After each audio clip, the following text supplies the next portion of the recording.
नमस्कार, welcome to career 247 में हूं Prashant Dhawan. Now United States of America ने रिसेंटली एक ऐसा स्टेप चला है जिससे भारत की विदेश नीति को काफी नुकसान पहुंचता है।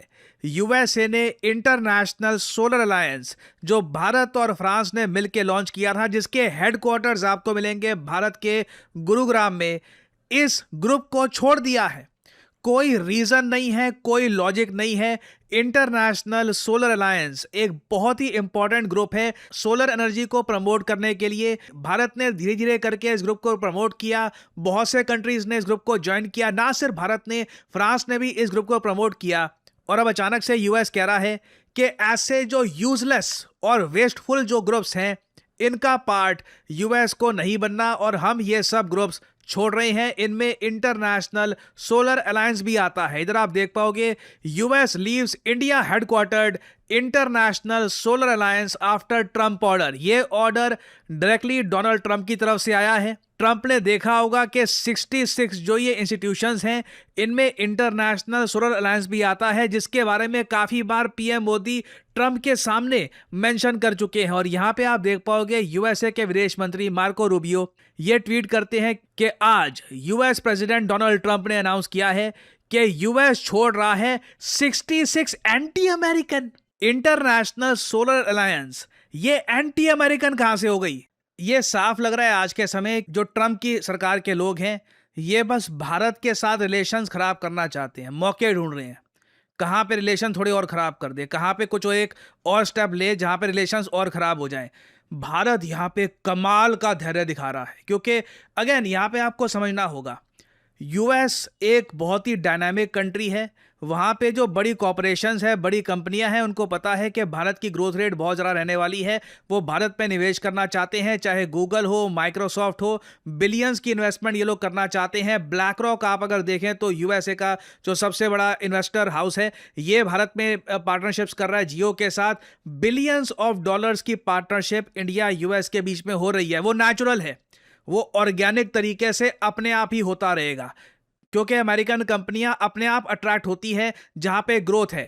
यूएस गवर्नमेंट को कुछ नहीं करना आज के समय, बस जो ये नेचुरल चीज अपने आप हो रही है, इसको अलाउ करो, पीसफुली इंडिया यूएस रिलेशंस को ग्रो करने दो। बट पता नहीं, आई मीन ऐसे लग रहा है कि इन लोगों ने, यूएस गवर्नमेंट के जो आज के समय प्रेसिडेंट है और जो विदेश मंत्री हैं, इन्होंने मिशन बना लिया है कि इंडिया के साथ रिलेशंस खराब करके रखने। अब यहाँ पे भारत के सामने ऑप्शंस हैं कि क्या करें। क्या हम भी क्वाड को छोड़ दें, या फिर यूएसए को कहीं से कुछ झटका दे, कुछ यहाँ पर यूएस को भी जवाब दे। This is a very difficult moment for India, क्योंकि ये लोग तो हर हफ्ते टेस्ट कर रहे हैं कि आज ये करके देखते हैं, आज इस हफ्ते ये करके देखते हैं। पीएम मोदी के बारे में ये बोल दिया, इंडिया पे टैरिफ लगा दिए।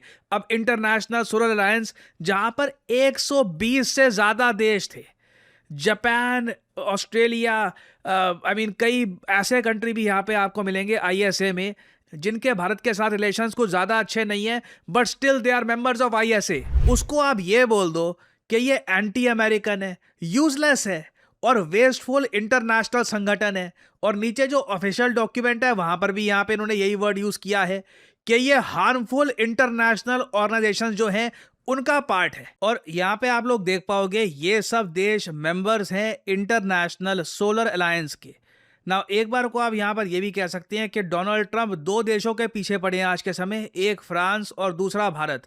आप देखोगे काफी बार, एक तो इमैनुअल मैक्रोन फ्रांस के जो प्रेसिडेंट है, उनकी एक्सेंट को, उनके बोलचाल के तरीके को काफी बार कॉपी करते हैं, मॉक करते हैं। अब इन्होंने पीएम मोदी के साथ भी यही करना शुरू कर दिया। अभी रिसेंटली हमने जो देखा कि ट्रंप ने ये तक कह दिया था कि मोदी ने मुझे पूछा कि सर, और मैंने जवाब दिया कि हाँ। ये साफ साफ लग रहा है कि सिंस ये संगठन भारत और फ्रांस लीड कर रहे हैं, ट्रंप ने कहा कि इसको चोट मारो, यहां से पुल आउट कर लो। इवन दो आप अगर देखो, बांग्लादेश जो हर तरफ से भारत के साथ रिलेशंस खराब करने का प्रयास कर रहा है, बांग्लादेश ने भी अभी तक इंटरनेशनल सोलर अलायंस से खुद को नहीं निकाला, विच आई थिंक विल चेंज। मेरे हिसाब से यूएसए के निकलने के बाद कोई बड़ी बात नहीं है, बहुत ही जल्द बांग्लादेश भी कह दे कि हम भी यहाँ से निकल रहे हैं।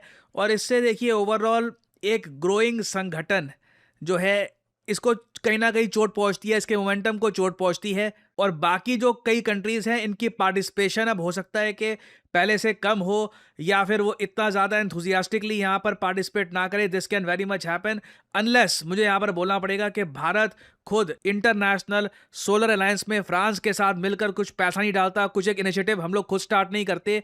ये जो अब यूएस ने एक डोमिनो इफेक्ट यहाँ पे शुरू कर दिया है, इससे हो सकता है कि ये जो अलायंस है ये रिकवर ना कर पाए, क्योंकि एक बार को यूएस चुपचाप भी इस अलायंस से निकल सकता था। मगर जो भाषा इस्तेमाल करी गई है ना, ये आप देख पाओगे ऑफिशियल प्रेस रिलीज है यूएस गवर्नमेंट की, डिपार्टमेंट ऑफ स्टेट, इनका जो विदेश मंत्रालय है, ये यहाँ पर कह रहा है, बहुत अगली लैंग्वेज इन्होंने यूज करी है। ये कहते हैं कि जी ट्रंप सरकार ने बोला है कि जो ये इंस्टीट्यूशंस है, टोटल ये 66 इंस्टीट्यूशंस हैं, जिनकी लिस्ट यहाँ पे आपको मिल जाएगी। ये सभी यहाँ पे आप देख पाएंगे इंस्टीट्यूशंस, इनमें इंटरनेशनल सोलर अलायंस यहाँ पे आपको दिख जाएगी।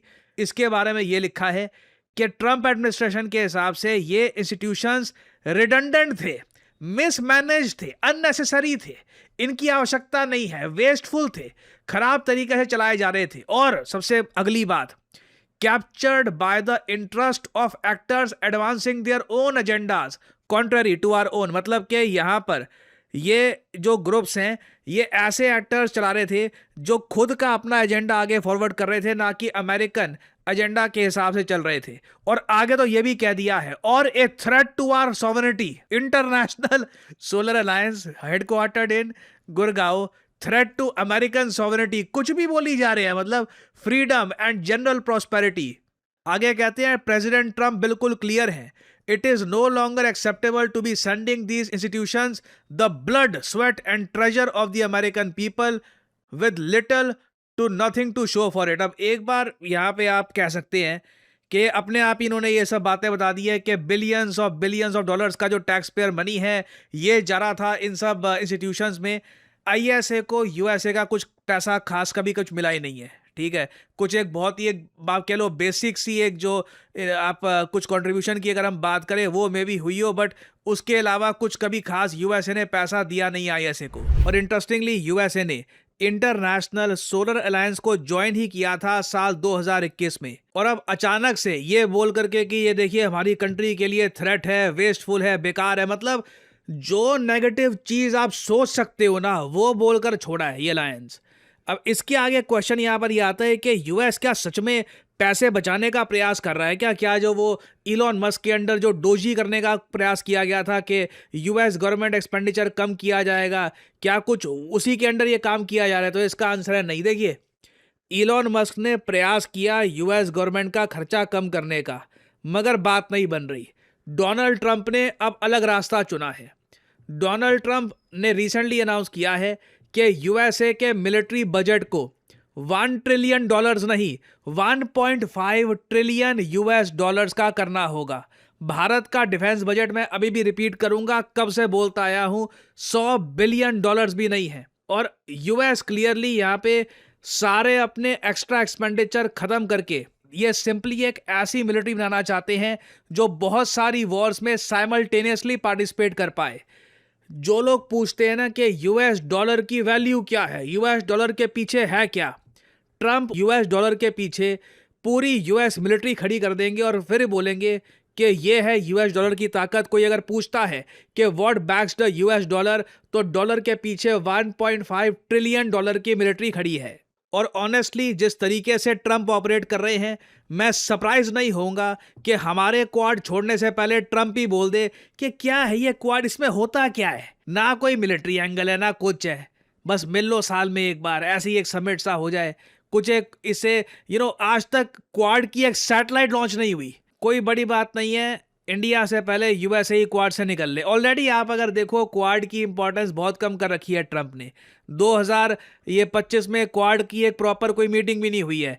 इस साल भी पता नहीं क्वाड की मीटिंग वैसे भारत को होस्ट करनी है, ये ट्रंप भारत में आएंगे नहीं आएंगे, इनका वेलकम कैसे होगा, no one knows about it. अभी तो यहाँ पर बात ये इस टाइप की चला रही है कि भारत पर 500% टैरिफ लगा देंगे। तो भारत को मेरे हिसाब से दो चीजें करनी होंगी। पहला तो ये, यूएसए से एक काम तरीके से हम ये डिस्कशन करें कि क्वाड को ना एक इंस्टीट्यूशनल आर्मर चाहिए। इसका मतलब ये है कि क्वाड संगठन को ऐसा बनाएं कि कल को कोई भी डोनाल्ड ट्रंप या फिर डोनाल्ड ट्रंप जैसा प्रेसिडेंट, अनस्टेबल प्रेसिडेंट, इसको तोड़ ना पाए। क्योंकि अभी तो साफ साफ लग रहा है जैसे ये अलायंसेस खत्म कर रहे हैं वगैरह, ये क्वाड से भी निकल जाएंगे, कोई इनके लिए कोई मुश्किल कदम नहीं होगा। तो अगर क्वाड में भारत को रहना है तो मेरे हिसाब से डिमांड करनी चाहिए कि या तो एक इंस्टीट्यूशनल आर्मर दो इसको, कि अगर यूएसए को क्वाड से निकलना है तो इसके लिए अपने पार्लियामेंट में वोटिंग करवानी पड़ेगी और पूरा एक प्रोसेस होगा इससे निकलने का। नहीं तो ये जो ग्रुप है ये कहने का ही ग्रुप है। डोनाल्ड ट्रंप कभी भी एक दिन एक ट्वीट किए बगैर ही खत्म कर देंगे। ना मैं भी बहुत ही इंटरेस्ट से देख रहा हूं कि पीएम मोदी कब तक ये सब सहेंगे, क्योंकि अभी तक तो सहा जा रहा है। मतलब पीएम मोदी बस सह रहे हैं इस वक्त। ट्रंप की जो भी मतलब स्टेटमेंट्स हैं, जो स्टेप्स हैं, कब तक भारत सहता रहेगा और कब हम कहेंगे चलो ठीक है हम समझ गए कि आप कहाँ लेके जा रहे हैं इंडिया यूएस रिलेशंस, चलिए आपसे पहले हम ही वहाँ पे स्टेप ले जाते हैं। तो again this will be very interesting to see कि आने वाले समय में होता क्या है। कुछ अपडेट्स होती हैं तो मैं आपके लिए अपडेटेड वीडियोस लाता रहूँगा। आप लोग यकीन नहीं करेंगे कितने सारे लोगों से मैं मिलता हूँ और उनसे बात करता हूँ और उनका एक ही सवाल होता है कि करियर में अब क्या करें। यू नो व्हाट, मुझे मैथमेटिक्स इतना अच्छा लगता नहीं है, कोडिंग वगैरह सीखने में मेरा मन नहीं लगता, मुझे कुछ और एक मतलब क्रिएटिव जॉब जहाँ पे मैं अर्ली स्टार्ट कर सकूँ वैसा कुछ सजेस्ट करिए। वेल, मैं यहाँ पे आपको बताना चाहता हूँ डिजिटल मार्केटिंग के बारे में। डिजिटल मार्केटिंग के अंडर आपका करियर कैसा हो, इस फील्ड के अंडर आप बन सकते हैं डिजिटल मार्केटिंग असिस्टेंट, आप बन सकते हैं एक एसईओ राइटर, आप बन सकते हैं सोशल मीडिया स्पेशलिस्ट, आप बन सकते हैं एक एसईओ मैनेजर, एक कंटेंट मैनेजर। डिजिटल मार्केटिंग के अंडर आपको जॉब मिल सकती है वेरियस सेक्टर्स में और ये जॉब्स लगातार बढ़ती जा रही हैं। एंड सिमिलरली आप देखोगे डिजिटल मार्केटिंग के जो कोर्सेज हैं ये भी दुनिया भर में, चाहे यूएस हो, यूरोप हो, हर जगह ये कोर्सेज बढ़ते जा रहे हैं। और आप एक बात नोट करिएगा, ज़्यादातर जो ये कोर्सेज हैं बहुत ज़्यादा महंगे होंगे, सिर्फ इंग्लिश लैंग्वेज में होंगे और ये कोर्सेज बहुत छोटे होते हैं। 2-3 महीनों में ना हो गया कोर्स हो गया आपका, आपको बस आगे भेज दिया जाएगा। जबकि करियर 247 आपके लिए लेके आया है एक state of the art digital marketing course, जहां पे आपको मिलती है द बेस्ट फैकल्टी। आप लोग ऐसे प्रोजेक्ट्स पे काम करेंगे जिससे आपको मिलेगा जेन्युइन एक्सपीरियंस, आपको जॉब ढूंढने में भी हेल्प करेगा करियर 247 और एक प्रॉपर करियर गाइडेंस भी आपको मिलेगी हमारे कोर्स में। लैंग्वेज होगी इंग्लिश, कोर्स की जो वैलिडिटी है ये 1 साल की होगी, वैसे आपका कोर्स 6 महीने में खत्म हो जाएगा। अभी आपको करना क्या है, सिंपली जाइए इस वीडियो के कमेंट सेक्शन में, पिन कमेंट में आपको मिल जाएगा ये link, start your digital marketing journey now. और यहाँ पे आपको करना है इस लिंक पर क्लिक, आपके सामने खुल जाएगा ये पेज।